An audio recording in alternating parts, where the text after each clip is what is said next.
Make it okay to talk about all things menopause. We cover the clinician side, the medical side, lifestyle, how it intersects with work and all of us in our professional careers, and also the mental health side of this time of life. I'm Melanie Olson. I'm the community director here at Gennev, and I'm also in perimenopause. So I'm going along this journey with all of you. And today we're going to pull back the curtain a little bit more on misconceptions. Some call them myths, misinformation. We hear a lot of it in the field, in our work, and in the Gennev community on Facebook, but also in the world around us. Today, I'm so pleased to introduce and bring to this broadcast, I know y'all have met her before, Dr. Yakisha Dooley.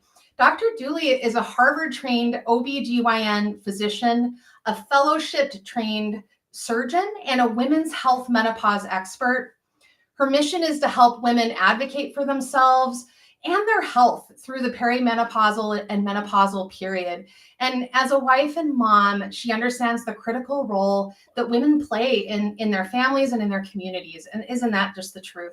She believes in whole body health that optimizes a woman's quality of life.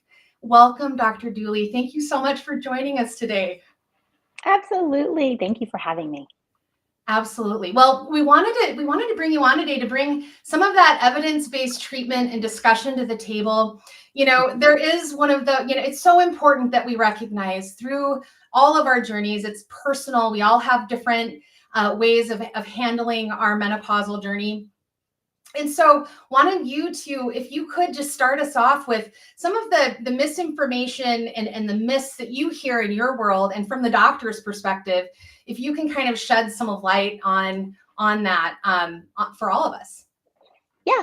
So I think that one of the biggest myths is that you can't do anything or it's too late, right? I have a lot of women are like, well, my doctor said I just have to deal with it. This is just the natural part of my life. And, I just have to kind of suck it up almost. And I just think that is so sad because there are lots of things that can be done. And it's nice, even if women don't want to use any medications at all, just to allow them to be better advocates for themselves. And sometimes that's just about hearing them and talking through what are the different ways that they can just have a better quality of life, right? And that a lot of times it can just be even without medications, but how can we help you get better sleep? How can we help you be able to deal with the stress that's going on in your life? How can we help you just feel better in your skin? And for some women, they're like, I put on this extra pounds and I'm not sure what's going on. And now I feel bad, or my bones are aching, my back hurts, right? And so I want to get to the gym, but I don't feel good, or I wake up tired and I can't get to the gym, right? So it's really about what are the things that we can do to optimize your health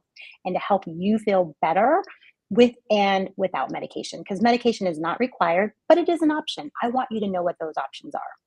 Yeah, that's so important. And I, as a woman, I really am feeling that importance of developing our advocacy muscles and really learning how to bring that up and bring ourselves into the equation. It's interesting how it's pretty tough for a lot of us to do Yeah, that.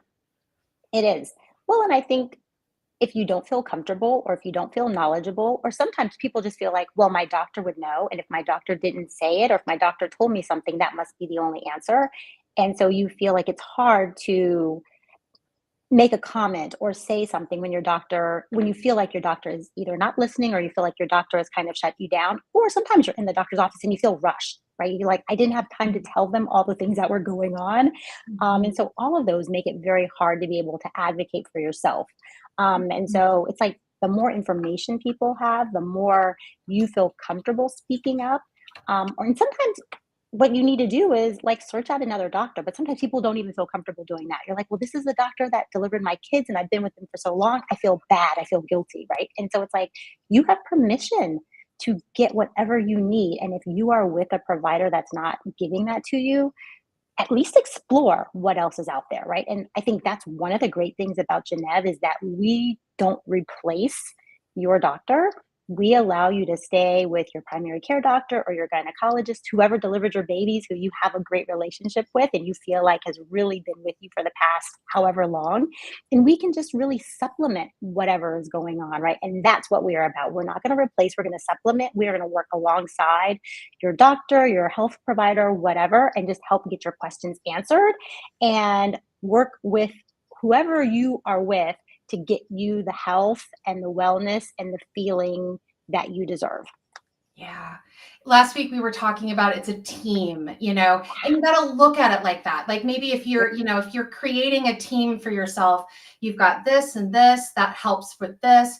But, for Mhm. menopause and from other specifics, it really make it for lots of things. Just I've been thinking about this concept. It matters who you're working with. Someone Mhm. who knows will cut the fat, get through it, and help you get through to the next side or the next stage of the next side, as we should say. It's so critical that we look at it that way. Yeah. Well, in the Facebook community, everyone, and hey, please put in your questions for Dr. Dooley. If you've got anything, we're watching chat. We'd love to answer along the way while during this conversation. But we wanted to bring out some of the things that we hear a lot in the community, a lot outside in the world, and bring them to light. One of the big things, and you touched on it a little bit, Dr. Dooley, was people wanting to do this naturally, wanting to work through menopause and their treatments and all of the things naturally. And could you kind of talk a little bit more about what it means to do it naturally? And Yeah. nothing wrong, nothing wrong. I didn't mean that to be like naturally. I love natural too. I'm Yeah. a total, yeah.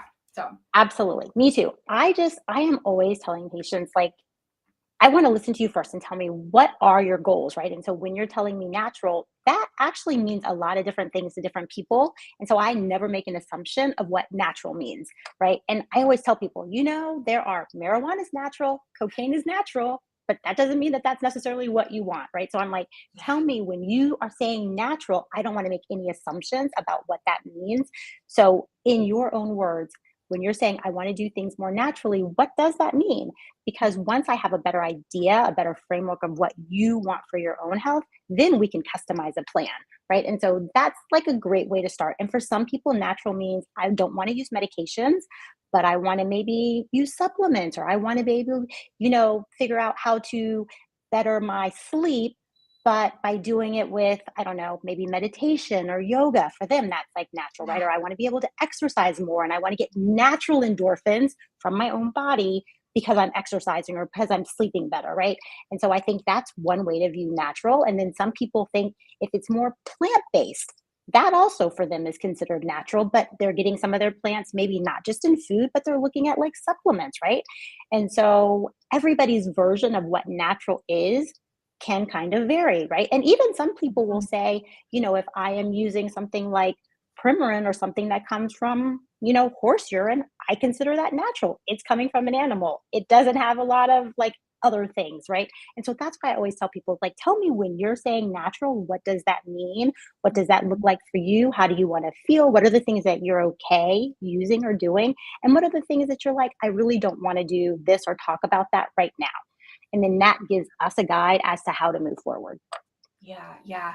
And it's so important too to bring up the lifestyle piece to this. I mean, as someone going through Perry, I work with an RDN with Katie at Gennev, and she's just such an amazing health coach. And for my work and all this, and I do call it work because it's me investing in myself.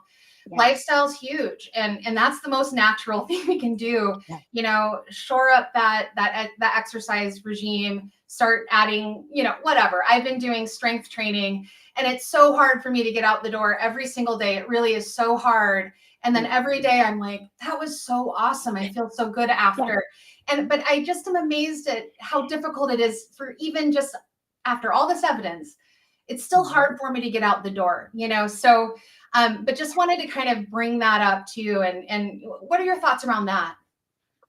I think that it is, right? Especially in the perimenopausal and menopausal period, just like anything, it's one thing to know what works and what's going to make us feel better. It's another thing to actually do it and to commit to doing it and doing it every single day, which is where the benefits are. You can't just do it once. It's like, how am I going to make this a part of my lifestyle Mhm. now and forever? Because that's when you're going to see real results. And it is hard, especially for perimenopausal women or postmenopausal women when you're not sleeping all night. It's hard to wake up and be like, let's go to the gym. Yeah. Let's go do this thing, right? First thing in Yes. the morning. when you're like, I barely got any sleep last night, and now I feel like I'm just now starting to sleep, and now you want me to wake up at 5:30 or 6 to head to the gym, right? And so I think acknowledging, one, like, you're not crazy, what you're feeling is real. And yes, your inability to get sleep at night and your inability to get good REM sleep, even if you're in the bed by 10, but if you're not getting good REM sleep, you will absolutely still wake up exhausted in the morning, right? It's like, so Yeah. we need to be able to talk about it and acknowledge what are the real barriers for being able to feel better, and how can we start to address those so that you can wake up in the morning, feel good, and do whatever it is that you want to do in your day. It Yeah. can be hard. It can be really hard. I really hear that and understand that. And as a patient myself, there's a lot there. Um, Mhm. One of the things that we hear a lot about, and it's one of our rules in the community, that it's just not, we're not allowed to talk about it, and that is compounded hormones and the danger that they bring into this. Many people bring it up under the, sort of, this is a natural way to handle it. And can you talk a little more about that from the physician's perspective? Yeah, I think from a physician's perspective, it's just hard for us to tell you what is in that compounded substance, right? It is, and that is what makes it less safe in our eyes.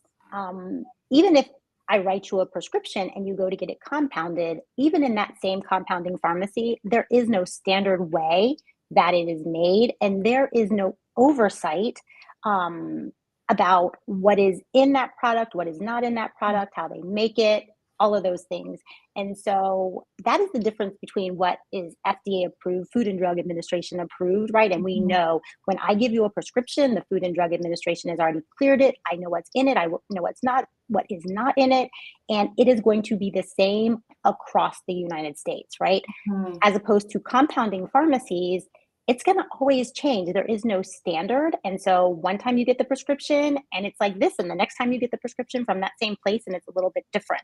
So even within that own compounding pharmacy, because they are making it, and we're all humans, and there, of course, is human error. It's kind of like baking a cake, right? It's kind of like, well, Mhm. I kind of did this. Yeah, but we all kind of fudge, it's that kind of Yeah. idea where it's not going to be very scripted, very standardized, by the book, reproducible. It's just not that way in a compounding pharmacy, and it's not required to be. And so there are lots of room for error, and there's lots of things that can be added that may be harmful. I just don't know. You just don't know. And that is why we are always concerned about the potential of risk that comes with using those types of substances. Very well said, and thank you for sharing it like that. Absolutely. And it is important. It's important to realize that, going into the hormone discussion, and Mhm. hormone replacement therapy is helping millions of people get through menopause and get through what's going on in their bodies.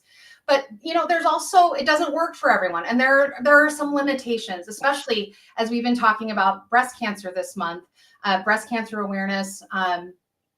And so I was curious if you could kind of share a little bit more on that side, on hormone therapy, and then how that intersects with some risks and some reasons why you may not be able to do it. That kind of goes into some fear, I think, too, around hormones in general. Yeah. So I think a lot of women, back when the Women's Health Initiative came out, there was lots of looking at that data and this kind of overarching view that hormones were bad, they were going to cause cancer, breast cancer, and the risks of all that outweighed the benefits. And it was like full stop, and people were just like, "Don't give me any of them."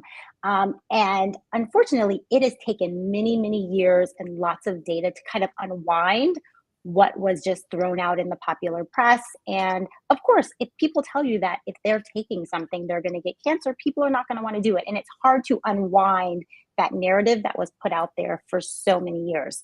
Mhm. Um, and so I think part of it is trying to let women know, right? There is always a risk. But breast cancer is actually not the number one cause of death in women. And so we are always looking at what are the other things that we are trying to Mhm. protect you with and taking hormone replacement therapy, right? And so we are looking at colon cancer and the cardiovascular risks. Heart attacks are a very common cause of death in women, and osteoporosis and osteopenia, and taking HRT, hormone replacement therapy, in the right woman is going to help actually give you longevity, and it's going to improve your quality of life in addition to these other things, right? And so that's why when I Mhm. get on a consult call or when you're working with our providers, we're asking all of these things, right? But we're also screening you. Do you have a history of breast cancer? Do you have high blood pressure?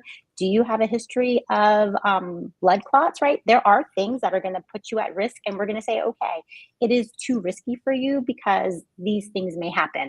But for most women, the data has shown that hormone replacement therapy is very helpful for relieving symptoms, hot flashes, night sweats, mood changes, being able to just help you not have as much brain fog, and being able to just function and feel better in your skin and go through your day, right? And I always tell Mhm. women it is not 100% for anybody. So when people are like, I tried this, it didn't work for me, I totally get it, right?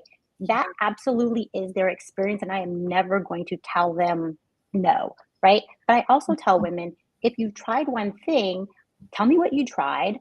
Tell me what you did or didn't like about it, and let's talk about other options, because lots of times there are other options, right? It may be maybe the dose was too low, and so we need to give you a higher dose for you to feel the same effects that maybe your friend like said that they were feeling, right? Or Yeah. maybe you need a different route, right? There are different ways to supplement your estrogen, and so there are patches and pills, and there are lots of ways to get it. So maybe we need to figure out what works best for your body and your lifestyle.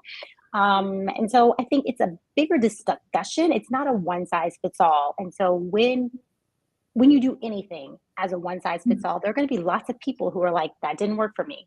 And we have to be able to have that in-depth conversation, find out what are your goals, what how do you want to feel, and if you give us the opportunity to just like work and figure out how we can get the medication dose correct for you, I feel like oftentimes we're able to do that, right? It's not going to always happen that first time around because we try to start you on the lowest dose and then we'll like slowly increase the medication, right? So that may happen over the course of 2 or 3 months. And so you're going to start to slowly feel better, but it's not going to be a one stop shop.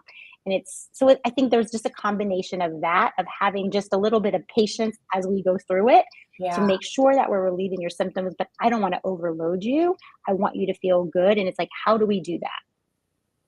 Yeah, yeah. And that's so important. And I've learned just by working with Gennev and at Gennev that there are just so many ways that you can apply the hormone replacement therapy, and even localized in areas, when we were having that great conversation with Dr.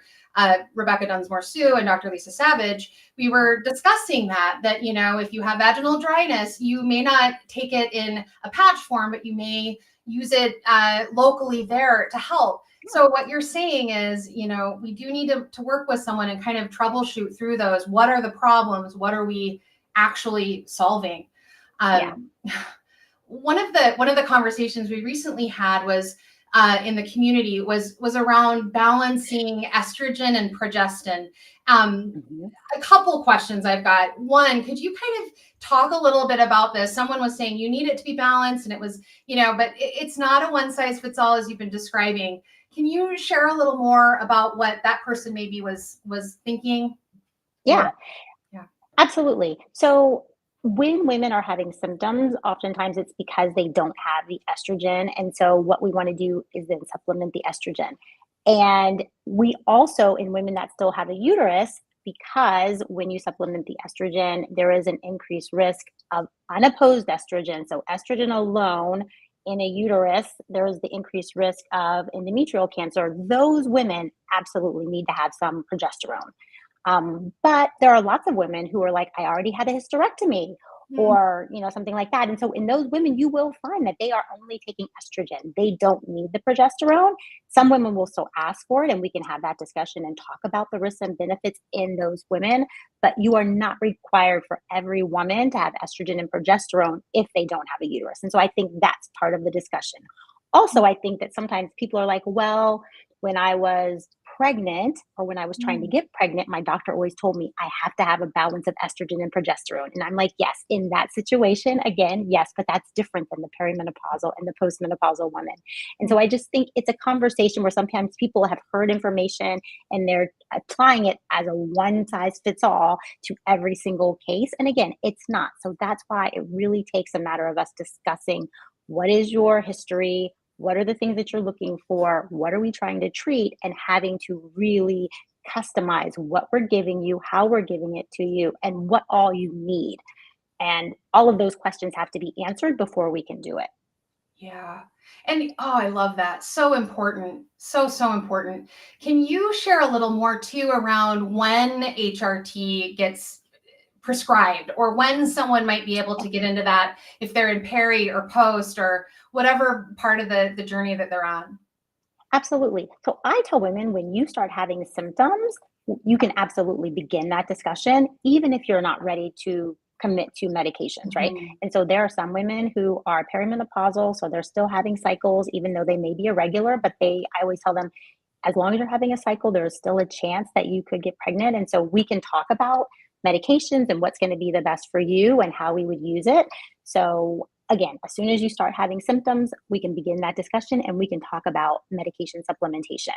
Of course, when you're postmenopausal, we can start it then as well. And generally, our guidelines are that you would start medication hormone replacement within 10 years of being postmenopausal. So, postmenopausal, you've had a year of not having a cycle. And so we like to do it within those first 10 years because the data has shown that there's an increased risk after 10 years. Most women are going to hit us long before that. And even for the women that are there 10 years out, never been on hormones, there are still options for you. So that's why I always say there are things for everybody. Do not count yourself out just because you're like, oops, I've passed that mark. Yeah. Please talk to your provider, get on the phone with a Gennev doctor, because we can still help you with your symptoms and we just need to tailor it. We need to customize it for you, but you do not have to suffer in silence just because a certain deadline or date in your head has been met. Yeah, so so so important, and important to verify what you think is real or what you think is accurate in your head. You know, it's interesting that you brought that up about the progesterone and estrogen balance, and that conversation when you have babies is different than now, and it's interesting how those things do sort of live on, and we do have to challenge ourselves Yep, to get the right information. You know, absolutely. one of the other myths, and I love that you talked about it, or you know, I think a lot of people just don't know is, you know, what is perimenopause and when do you actually hit menopause and what's postmenopause? Can Yeah. you touched on it a minute ago, but what are those? What does it mean to be through those? Yeah. So perimenopause is going to be that time period where you start noticing any kind of menopausal type symptoms. So the night sweats, the hot flashes, the irregular spotting is usually, or the irregular menstrual cycles is what people will start noticing. But you're still having menstrual cycles, so that can last, 10 years for some people, where they're Mhm. kind of off and on. But they are still having enough hormones in their system, enough estrogen and progesterone, that they are still cycling and could still get pregnant, even if it's very irregular. Postmenopause is when you've gone through menopause, is when you have not had a menstrual cycle for a year. And for some people, it then is hard to know, right? Because some people, they may be on an IUD, and so Yeah, they don't have a cycle at all. And so they're like, how am I supposed to know? Or maybe they're on birth control, right? And yeah, because you're taking medication, it either stops you from having a menstrual cycle or it causes you to have a regular cycle when naturally your body would not. And so it is hard to know if you are on some kind of medication that changes your cycle if you are or are not postmenopausal. mhm, And of course, postmenopausal is after you've already had a year of not having a cycle. Um, for us, it is less of a matter of that. We really will treat you based on your symptoms. And so when people come and they're like very concerned about what are my hormones? Do I need to get levels checked?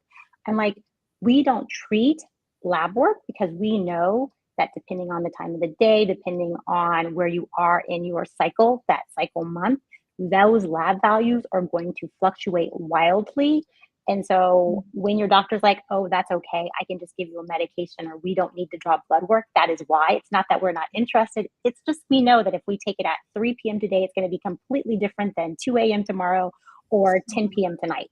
So And so it just makes it more confusing. But if you come to me and say, I'm having hot flashes and night sweats, I feel horrible, I'm having brain fog, and I am interested in medication, we can move forward. I don't need a lab value for me to treat your symptoms and help you feel better.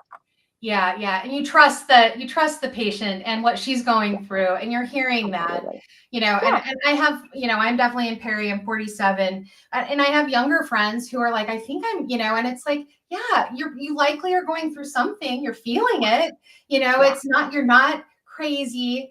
These are real things, and I love that. It's, every once in a while we'll get in the community, someone's like, I was at 11 months and then I got a period, and it's just like, I oh know. no, now I have to start I'm all over, starting all over. these things. Yeah, it's just, and I'm like, oh gosh, um, Yeah.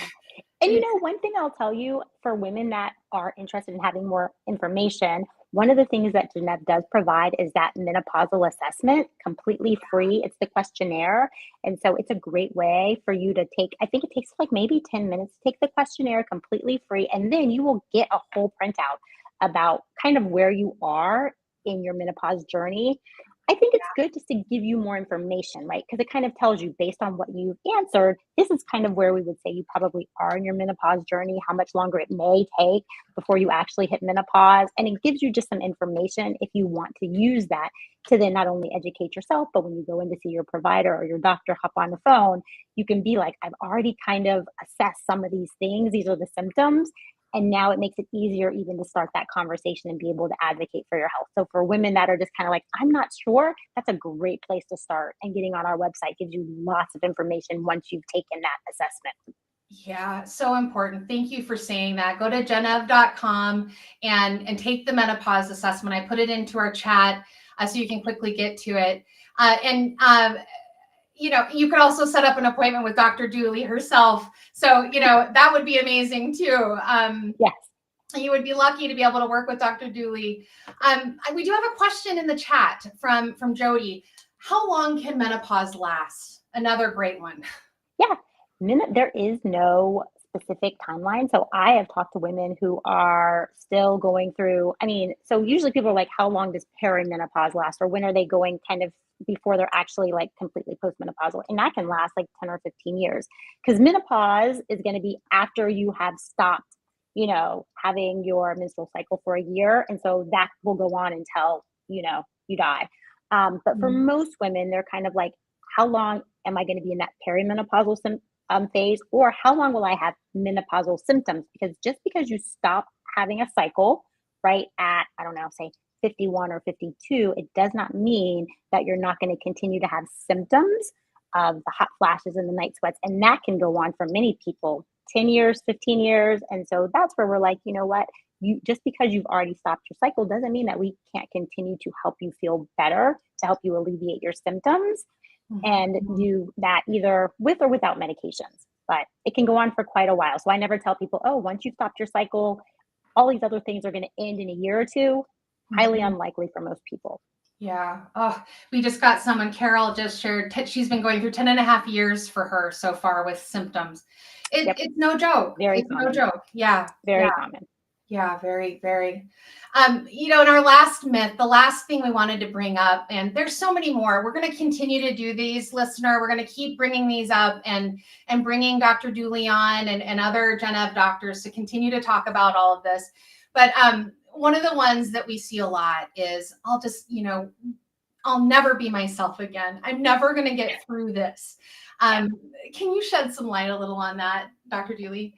Yeah, absolutely. I always just tell people you are just going to be a different version of yourself. Hmm. It is really hard if your goal is to be like your 30-year-old self or the self that you were before you had babies or whatever, right? Because it's almost impossible for all of us to become that person again, right? Mhm. Our metabolism has changed, our lifestyle has changed, what we are doing day to day has completely changed. And so if you set an unreasonable expectation of I'm not going to be happy or I'm not going to feel good unless I can look like I did when I was in my late 30s or early 40s, or unless I feel that way or I have that same weight or whatever, yeah, Mhm. it's going to be, you're probably not going to be very happy, right? But I just tell people, what is the new version of you right now that works for you, right? Especially if you have a spouse or a partner or you have kids, probably whatever you're doing day to day, your day looks different, right? And so you have to be able to say, given all of my, current responsibilities, how Mhm. much I can work out or want to work out, what my day looks like, how can I be my best self right now? What does that look like? And how can I Mhm. feel maybe even better than I did in my 30s and 40s? Because now I'm like putting more priority and time on me in a way that maybe I didn't have a chance to do when I had little kids in the house, or even, young adults in the house, and I was really busy trying to take care of them. So I think we just have to be able to reimagine what it looks like in perimenopause and menopause. And sometimes that is just having a community of women like we have in our Facebook group, just really Mhm. normalizing, right? Like, you're not crazy. It really does suck when you're not getting any sleep. You wake up irritable and it's hard to just Mhm. function and go through your day, right? It's like, okay, so what do we need to do to feel better knowing that all of these symptoms are going on, right? And sometimes people are just like, just knowing that somebody I can talk to Yeah. gets me and hears my symptoms is fabulous, right? You're like, okay, it's not just me. And then for some people, they're like, okay, now what can I do, right? Do I need to meet with like my doctor and say, hey, what are the things that I can incorporate? Are there some lifestyle changes that I can do that are going to help me feel a lot better and give me more energy, those natural endorphins, that natural high? Do Yeah. I want to do, medications that help me just to be able to sleep better and have less brain fog and be able to function, be less irritable during the day? There Yeah. are so many ways that we can manage that. And so I just want you to know, like, there is no one stop shop, but whatever it is that you want, we can get you there. And it's just a matter of like, what are the things that you're willing to do? Right. And I always say it's really simple, right, to do it. It's not always easy though, right? Because if it Right. is, now I want to be able to exercise every day, that's a simple thing to do. Not always easy though when your No, alarm is going off at 5 in the morning. no, it isn't. No, it isn't. That's so true. One thing I think that we all need to do is lean into that second half, and Mhm. one thing I love about getting older is the wisdom that comes with it. And even the ability to ask myself those questions. What is it do I need? I didn't do that as a young mom, as a young woman, Yeah, as much as I'm doing now. I think I'm really cultivating that. And we deserve to cultivate that. It's powerful to do that. Um, absolutely. Oh, thank you so much. I think we could Yeah. continue talking for a very long time. But thank you all so much for joining us today. Thank you to Dr. Dooley. You are so awesome. You're such a wealth of knowledge. I so appreciate you spending your time with us. Of course. Community and listeners, FYI, yes, you can schedule an appointment with Dr. Dooley if you'd like to work with her or any of our amazing MDs. We have MDs in all 50 states and Mhm. registered dietitians and health coaches in all 50 states. I wanted to just do a quick plug for next week. We are going to be talking about blood sugar and menopause and the intersections there all month next month. It's Diabetes Awareness Month.